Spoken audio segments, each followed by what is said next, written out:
had a huge gateways at their entrance. The society was divided into 4 groups, while the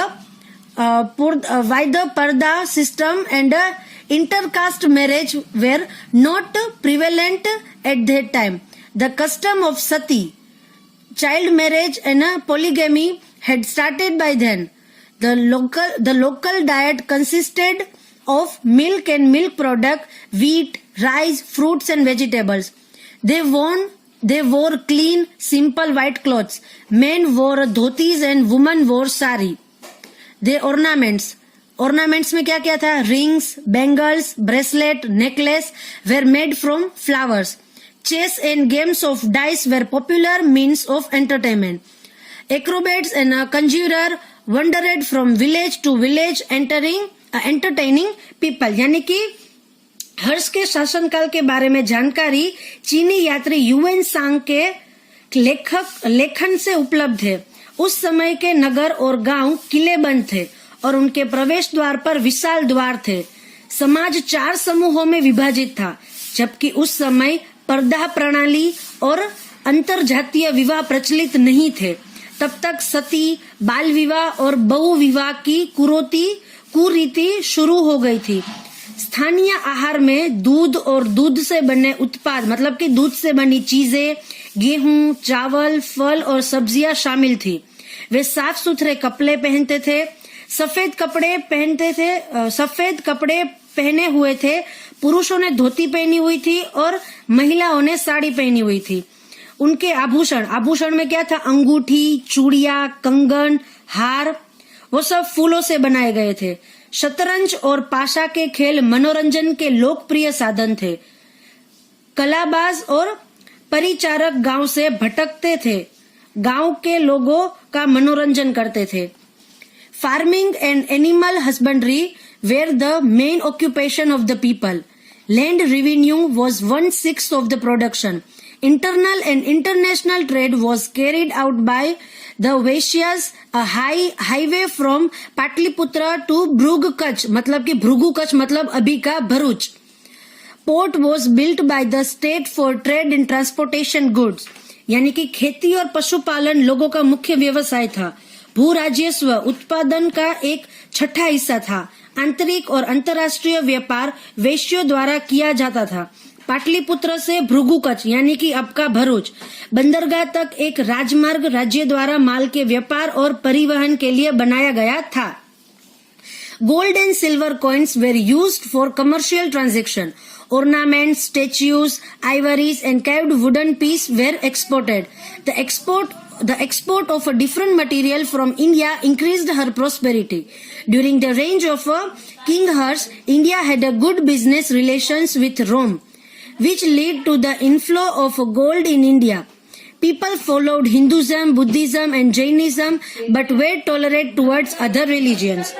यानी कि वाणिज्यिक लेन then के लिए सोने और चांदी के सिक्कों का उपयोग किया गया था। गहने, मूर्तियां, हाथी दांत और नकाशीदार लकड़ी के टुकड़े निर्यात किए गए थे। भारत से विभिन्न सामग्रियों के निर्यात से उनकी समृद्धि में वृद्धि की। राजा हर्ष के शासनकाल के दौरान भारत के रोम के साथ अच्छे व्यापारिक संबंध थे, जिनके कारण भारत में सोना और आमद हुई।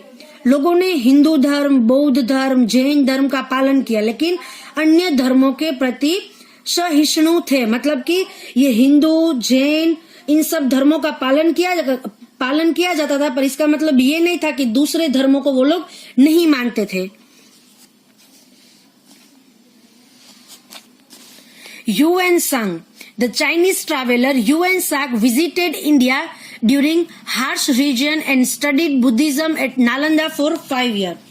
यानी कि चीनी यात्री ह्यूएन सांग ने हर्ष के शासन काल में भारत का दौरा किया था, मतलब भारत आए थे और 5 वर्ष तक नालंदा में बौद्ध धर्म का अध्ययन किया था, मतलब कि बौद्ध धर्म में उन्होंने शिक्षा ली थी। आगे बढ़ते हैं। ह्यूएन सांग has noted that there were 100 Buddhist mutts in Harsh kingdom. People lived in a simple, pious and a peaceful life based on a living by rules of good moral conduct and justice. Cheating and breaches of promises were consisted sin self. मतलब कि हर्ष के साम्राज्य में 100 बौद्ध मठ थे।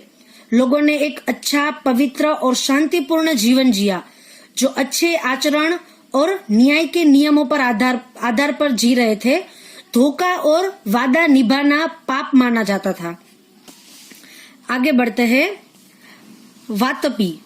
When King Harsh was ruling over his empire in North India, King Pulkeshi II was the ruling in South India. He had earlier defeated Harsh. मतलब कि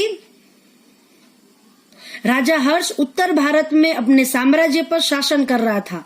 राजा पुलकेशी दूसरे दक्षिण भारत में शासन कर रहे थे। उन्होंने पहले हर्ष को हराया था। Roots to the throne. The kings of the Chalukya मतलब कि Solanki dynasty established a vast empire in South India which they ruled from their capital at Vatapi. Pulkesi first, a great king of the Chalukya dynasty, performed the Ashwamegha Yagna. His flag had the symbol of a Varahavtar. His son Kirtivarma ascended a throne after him. He was succeeded by his brother Manglesh, who built the grand Vishnu temple at Vatapi. After him, the righteous Pulkesi II became the king and ruled over the empire for about 30 years. यानी कि चालुक्य वंश मतलब सोलंकी वंश के राजाओं ने दक्षिण भारत में एक विशाल साम्राज्य की राजधानी वत्तापी से शासन किया था। चालुक्य वंश के एक महान राजा पुलकेशी प्रथम ने अश्वघोष यज्ञ किया था। उनके ध्वज में वहावतार का प्रतीक था। उनका पुत्र कीर्तिवर्मा उनके बाद सिंहासन पर बैठा। वह अपने भाई मंगलेश के द्वारा सफल हो गया, जिसने वटापी में भव्य विष्णु मंदिर का निर्माण किया था। उसके बाद धर्मी पुलकेशी राजा बना और उसने लगभग 30 वर्ष तक साम्राज्य पर शासन किया। आगे बढ़ते हैं। Pulakeshi second. Pulkeshi was the valiant king who won many battles. His first victory was over Lat, followed by his win over Gurjar. He gained control over the Vengi region that lay between the rivers Krishna and Godavari